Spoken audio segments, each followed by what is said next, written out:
शिवपुत्र शंभू राजा, स्वराज्याचा धाकला धनी, मराठ्यांचा दुसरा छत्रपती, वाघाला फाडणारा आणि हत्तीलाही झुंजवणारा आमचा लढवया राजा, औरंगजेबाच्या 5 लाख फौजेलाही ज्यांनी 9 वर्षे झुंजवलं, स्वराज्यातील एकही महत्वाचा किल्ला औरंगजेबाला ज्यांनी जिंकू दिला नाही असा आमचा राजा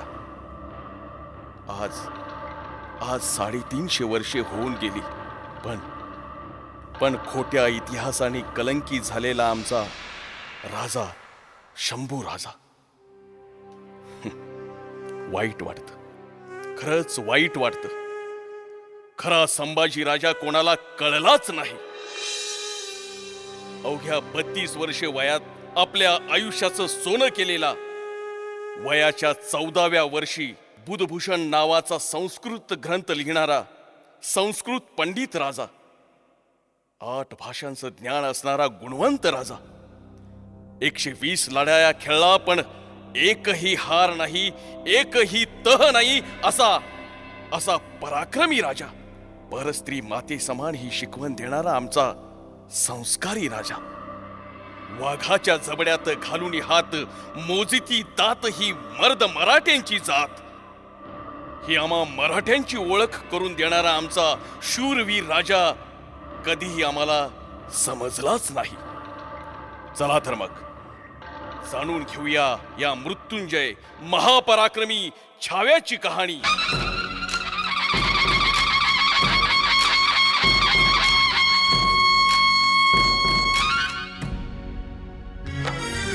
वाजली तुतारी किल्ले पुरंदरी, खेळला पाळणा शिवबाच्या अंगणी. वाजली तुतारी किल्ले पुरंदरी, खेळला पाळणा शिवबाच्या अंगणी. जन्म घेतला सिंहाने, नाव त्याचे संभाजी संभाजी संभाजी. नरशार्दूल राजा संभाजी राजा संभाजी राजा संभाजी राजा संभाजी. नरशार्दूल राजा संभाजी, नरशार्दूल राजा संभाजी राजा संभाजी. नरशार्दूल राजा संभाजी राजा संभाजी. नरशार्दूल राजा संभाजी. शंभूराजे अवघ्या 2 वर्षाचे असताना मातृछत्र हरपलं. राणी सईबाईंचं निधन झालं. त्यानंतर पिता छत्रपती शिवाजीराजे यांच्या छत्रछायेत आणि माँसाहेब राजमाता जिजाऊ यांच्या चालत्या बोलत्या विद्यापीठात आयुष्याचे धडे गिरवत असताना काळा दिवस उजाडला. 3 एप्रिल 1680. या सह्याद्रीच्या कुशीत माणूस म्हणून जन्माला आलेल्या, प्रत्येकाचं श्रद्धास्थान असलेल्या हिंदवी स्वराज्य संस्थापक छत्रपती शिवाजी राजांचं निधन झालं. स्वराज्य पोरकं झालं. संभाजी महाराजांच्या कोवळ्या खांद्यावर स्वराज्याची जबाबदारी पडली. अवघ्या 23व्या वर्षी स्वराज्याचा छावा छत्रपती झाला. आरामात स्वराज्य काबीज करता येईल या इराद्याने खुद्द दिल्लीपती आलमगीर औरंगजेब 5 लाखाची फौज घेऊन स्वराज्यावर चाल करून आला. पण संभाजी राजांनी त्याला तब्बल 9 वर्षे झुंजवला. स्वराज्यातील एकही महत्वाचा गड औरंगजेबाला जिंकू दिला नाही. वैतागलेला औरंगजेब स्वराज्य गिळण्याच्या इराद्याने बहादूर गडावर ठाण मांडून बसला.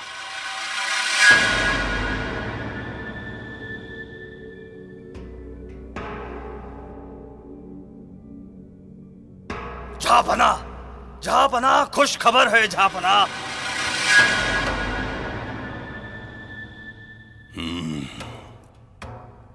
क्या हुआ? वो जहनमी काफर बच्चा संभा मर गया क्या? ऐसा कुछ नहीं हुआ, पर तो जाओ अपना मुंह काला करो. इस किले को जीत लिया, उस किले को बेड़ा दिया, ऐसी फिजूल बातें मत सुनाओ हमें. जहापना, आपके वफादार महाबत खान ने संभा को कैद करने के लिए पूरा जोर लगाया है. जल्द ही उस काफर बच्चे संभा को हराकर पूरा दक्खन निगल लेंगे हम. बेवकूफ, बेवकूफ हो तुम. 350 पूरे 350 किले हैं संभा के इस दक्कन में। एक रामशेष गिरा 6 साल लड़कर भी जीत ना सके हम, और तुम दक्कन निगलने की बात कर रहे हो? बेवकूफ। देखो देखो, क्या है ये, क्या है? शाही किमांश हुजूर। पिछले 5 साल से हमने इसे अपने सर पर नहीं रखा। क्यों जानते हो? जब तक उस काफर संबा को हराकर पूरा दक्कन नहीं जीत लेता, तब तक ये किमाश नहीं पहनूंगा। ये कसम खाई है मैंने। इस आलमगीर सल्तनत का शहंशाह पिछले 9 साल से इस दक्कन की मिट्टी में भटक रहा है। कैसा शहंशाह और कैसी ये सल्तनत। शहंशाह होकर भी शहंशाह का ताज ना पहनना। अरे इस्लाम के रखवालो, अरे कुछ तो शर्म करो, कुछ तो शर्म करो। जी हुजूर, थोड़ा इत्मीनान रखिए। तुम मुझे हिदायत देते हो? मुझे? तुम्हें मालूम नहीं आसद, हमारी फौज सिर्फ पागल होना बाकी है। 9 साल से उन्हें घर बार नसीब नहीं हुआ है। अगर हमने हमारी जिद और नादानी नहीं छोड़ी तो एक दिन हमारी कब्र भी यही खोदी जाएगी। जाओ जाओ, कुछ तो करो, जाओ उस काफर के बच्चे संभा को पकड़ लाओ। जाओ। जी हुजूर।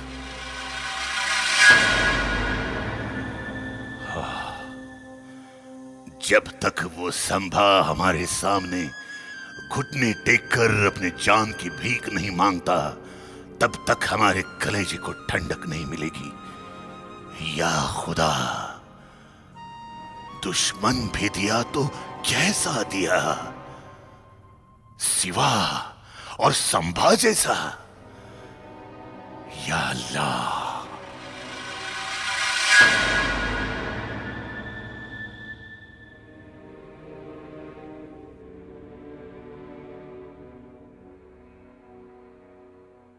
मुजरा राणी साहेब।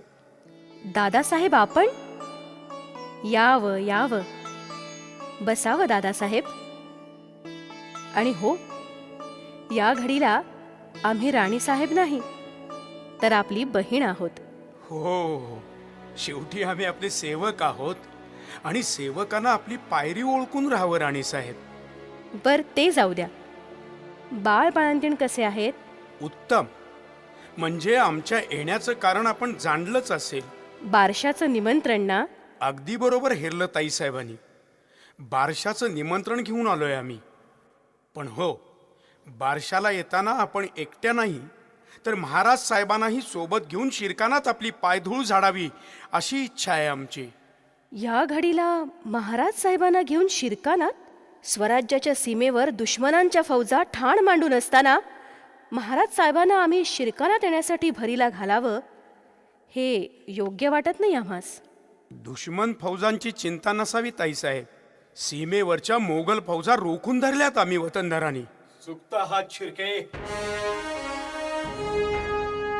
चुकता हात. मुजरा राजे, स्वतःला वतनदार समजण्याची गफलत करू नका.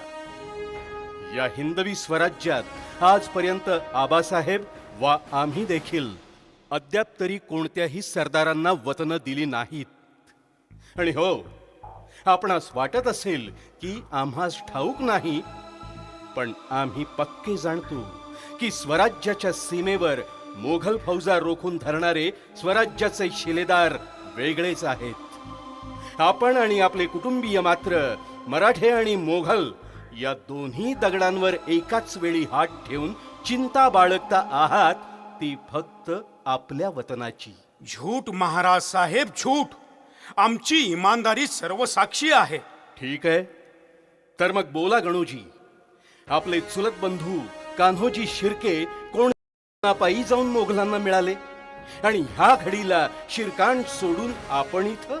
आम्ही सांगतो, दादासाहेब बारशाचं निमंत्रण घेऊन आलेत. राणीसाहेब, तुम्हास ठाऊक नाही, बारशाचं निमंत्रण हे फक्त निमित्त. गणोजी आले आहेत ते फक्त आणि फक्त वतनाची मागणी करण्यासाठी. काय गणोजी, बोला. नाही नाही खरं आहे ताईसाहेब. दादा, गणोजी, तुमच्यासारखाच स्वराज्यातील प्रत्येक जण केवळ आपल्याच वतनाचा विचार करू लागला तर काय गत होईल या हिंदवी स्वराज्याची. महाराज, स्वराज्य नंतर, आधी आम्हास आमचे वतन हवे. आणि आपण नाही दिले तर नाही दिले तर नाही दिले तर काय गणोजी. महाराज, आपणास ठाऊक नाही, मोगलांनी आम्हास मोठ्या मुलकाची वतनदारी देऊ केली आहे. गणोजी, निघा तुम्ही. सामोपचार संपला. काल परवाचे ते मोघल, त्यांचा जर तुम्हास एवढा कळवळा येत असेल तर खुशाल जा. जा त्या मोघलांबरोबर. तुम्हा शिर्क्यांना अद्दल घडवण्याची ताकद आहे आमच्या मनगटात. काहीही झालं तरी तुम्हा स्वतन देऊन या स्वराज्यातील गोरगरीब जनतेवर अन्याय होऊ देणार नाही आम्ही. चालते बा.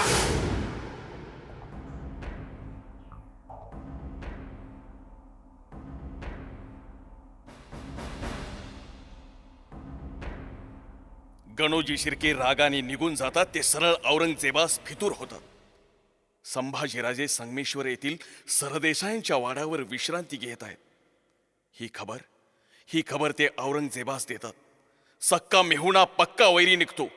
संभाजी महाराज वाड्यावर आहेत ही बातमी मिळताच मोगल फौज सरदेसाईंच्या वाड्यावर हल्ला चढवते.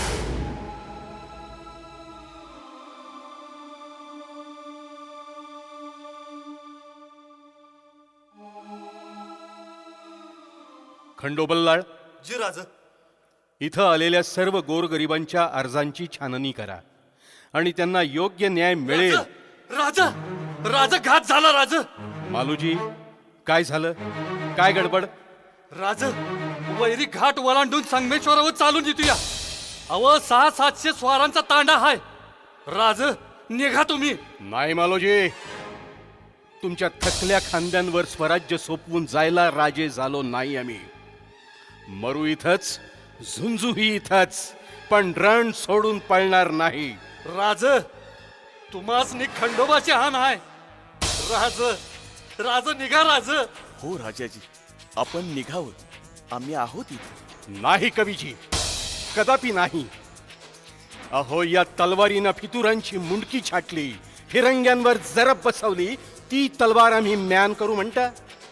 नाही कवीजी, ते होणे नाही. हर हर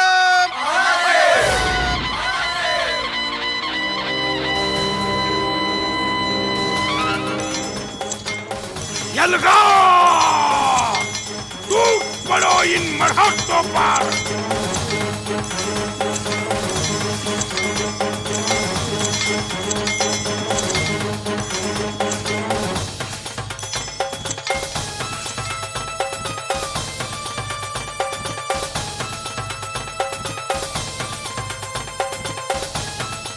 क्यों संभा?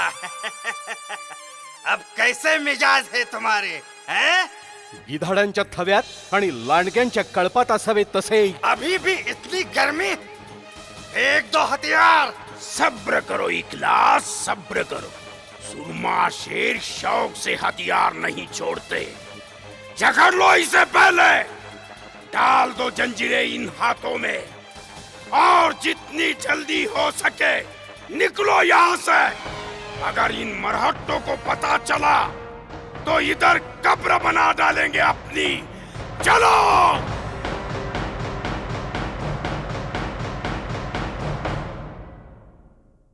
संभाजीराजे कैद झाले.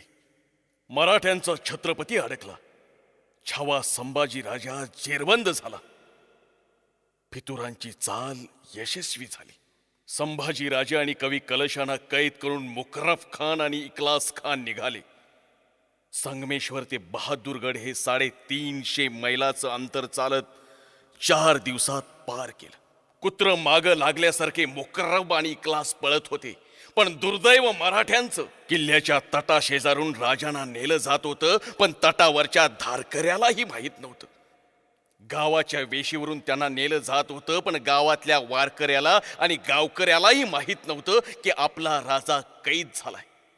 सर्वांना कळेपर्यंत संभाजी महाराजांना बहादूरगडावर नेण्यात आलं.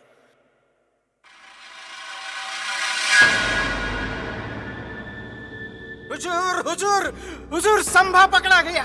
मरहट्टा संभा भोसला पकड़ा गया.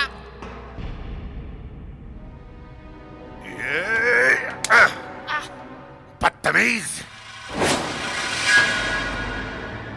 सुबह सुबह शराब पीकर आए हो क्या? सीन काट देंगे अगर ऐसा मजाक किया तो. जी मजाक नहीं हुजूर, मुकर्रब खान और इखलास खान ने संभा को जकड़ लिया है. उन दरिंदों की बारात आती ही होगी हुजूर. या अल्लाह, या अल्लाह, तेरा लाख लाख शुक्र है. आखिर काफर का बच्चा संभा मिल ही गया. या अल्लाह, या अल्लाह, अब मैं क्या करूं? अब मैं क्या करूं? संभा आ रहा है. कहाँ बैठूं? हाँ, यहाँ. नहीं नहीं नहीं नहीं, मुझे तो वहां बैठना होगा. नहीं नहीं नहीं, बैठेंगे नहीं हम, ऐसे ही खड़े रहते हैं. खड़े क्यों रहे हम तो बादशाह हैं. लाओ हमारा किमाश, लाओ. नहीं नहीं, अरे किमाश नहीं, पहले संभा को तो आने दो. या अल्लाह, क्या खबर लाई है.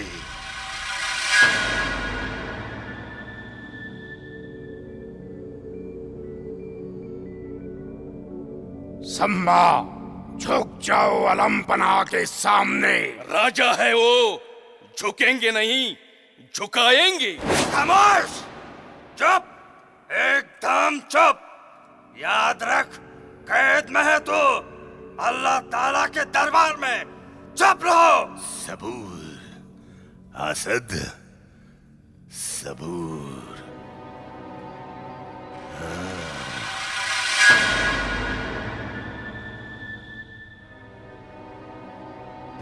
अभी बहुत कुछ पूछना है इसे.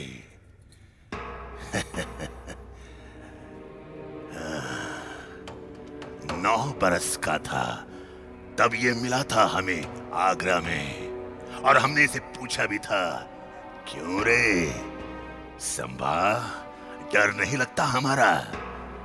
तब इसने जवाब दिया था, हमें किसी से डर नहीं लगता, बल्कि हमारी वजह से सबको डर लगता है. सच कहा था काफर ने. कभी कलेजे को ठंडक नहीं मिलने दी इसने, लेकिन नहीं, अब नहीं. अल्लाह की मेहरबानी, आज कैद में है तू हमारे. या अल्लाह.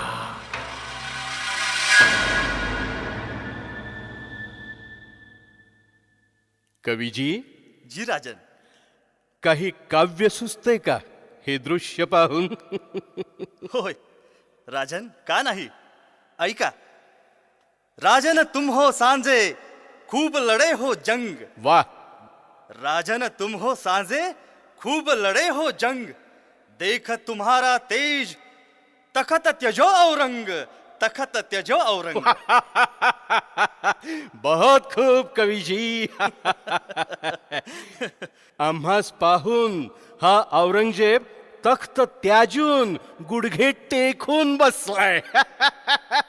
आणखी काय हवं? संभा, काफर के बच्चे याद रख, हमारी कैद में है तू.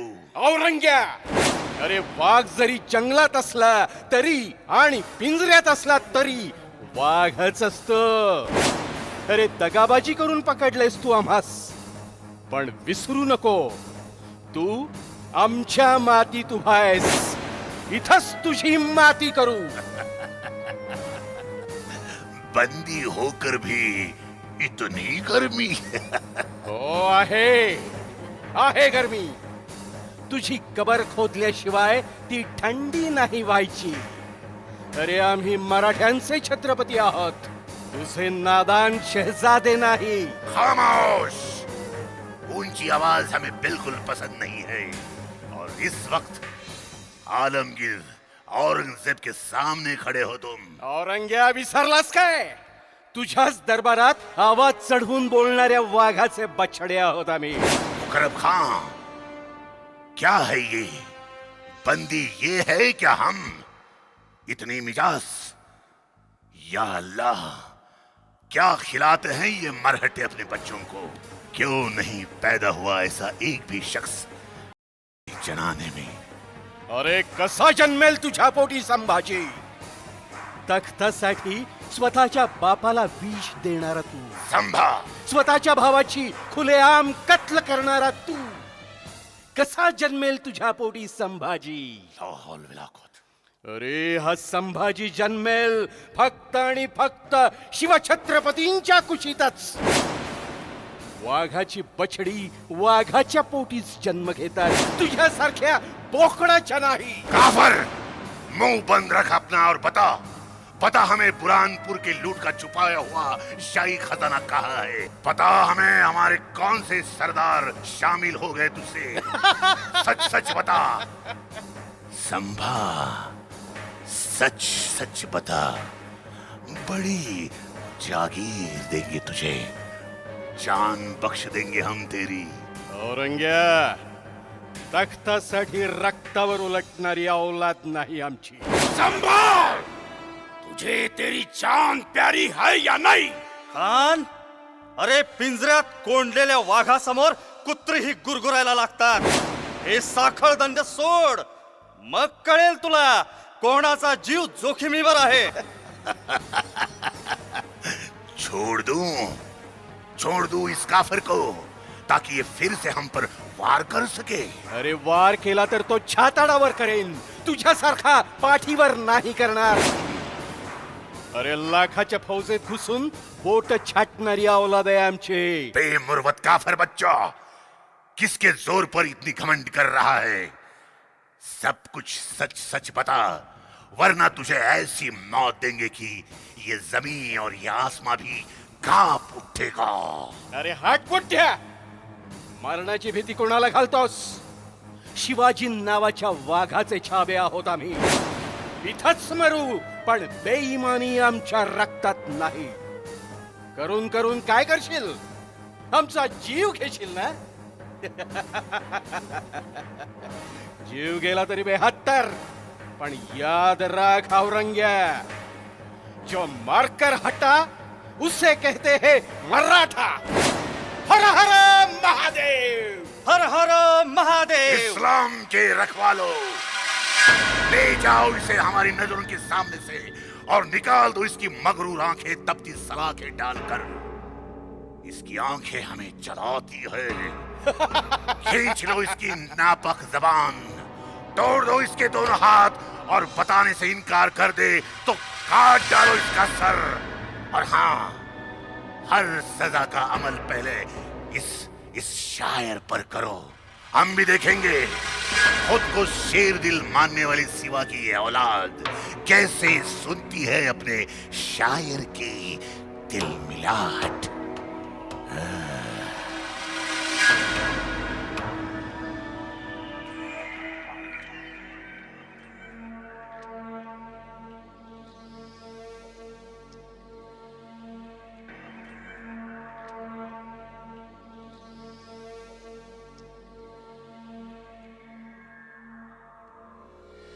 बोल काफर बोल, बेवजह अपनी जान गवा बैठेगा तू।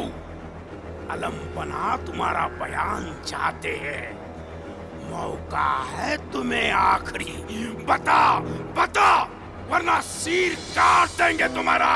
अरे खान, जाऊन सांग तुझ्या बादशहाला, या संभाजीच्या मृत्यूनं जर पुरा सह्याद्री जागा होणार असेल, जर गवतालाही भाले फुटून तुझ्या बादशहाची कबर या भूमीतच गाडली जाणार असेल, तर असा मृत्यू आम्हास भाग्यदायीच वाटेल। जगदंब जगदंब। निकाल दो इन काफरों की आंखें तपती सलाखों से, और हाँ, जहां बना के हुक्म की तामील करो। सजा का पहला अमल इस शायर पर करो, इस शायर पर।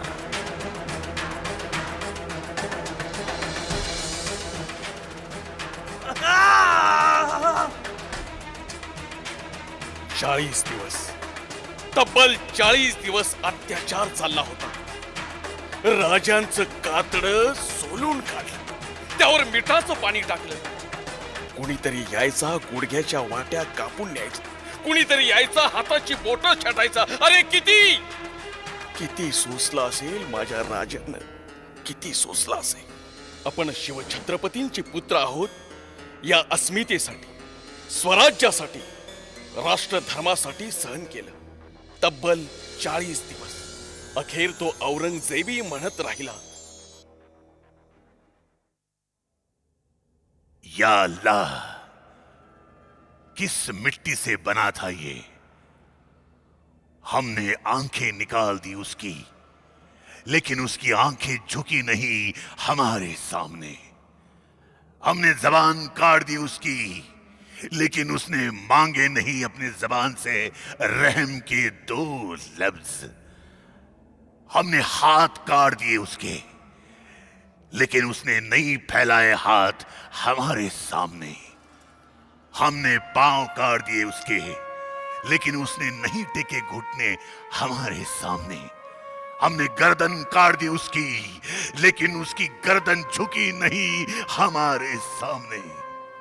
सचमुच छावा था छावा, शेर सिवा का छावा. या अल्लाह, ऐ परवरदिगार, तेरे जन्नत के दरवाजे खोल दे. इस मिट्टी के लिए कुर्बान होने वाला एक नेक बंदा तेरे पास आ रहा है. आमीन, आमीन.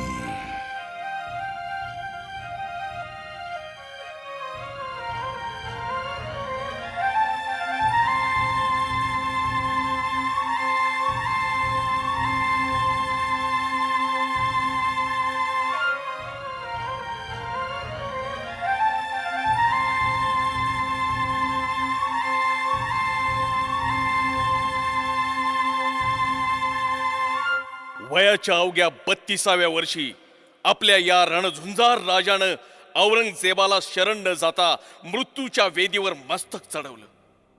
ज्यांच्या पुढे पातशाही नतमस्तक झाला, साक्षात मृत्यूही ओशाळला, अशा या आपल्या राजाला मराठेशाहीच्या फितुरीनं गमावलं. आज माझ्या राजाला न्याय हवाय. या मातीसाठी मातीत मिसळून गेलेला त्यांचा आत्मा आजही तडफडतोय. या सह्याद्रीच्या पटलावर तो नरसिंहाचा छावा आजही उभा आहे.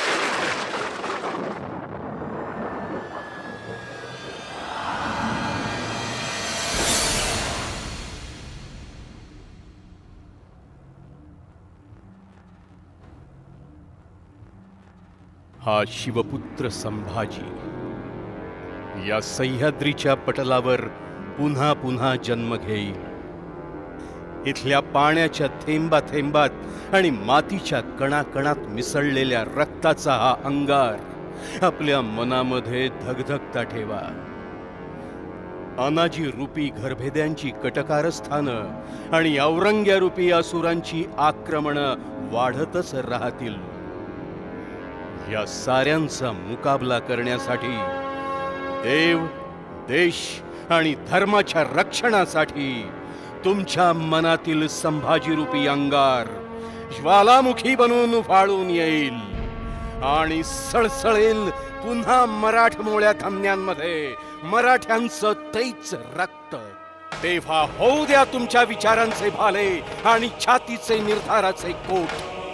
तळपू द्या पुन्हा शिवप्रभूंच्या स्फूर्तीची भवानी तलवार अन्यायाविरुद्ध, अत्याचाराविरुद्ध. दुमदुमू द्या सह्याद्रीच्या कडे कपारी एकच गर्जना, हर हर महादेव, हर हर महादेव.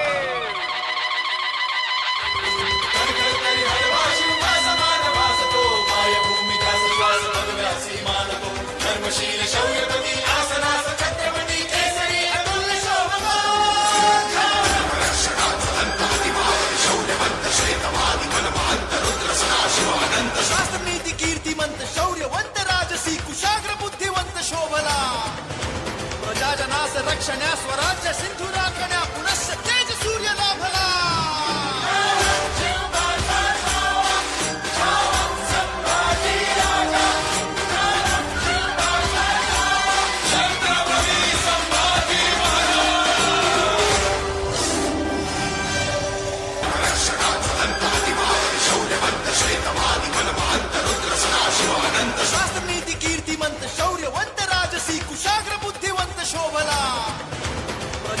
रक्षण्या स्वराज्य सिंधुरा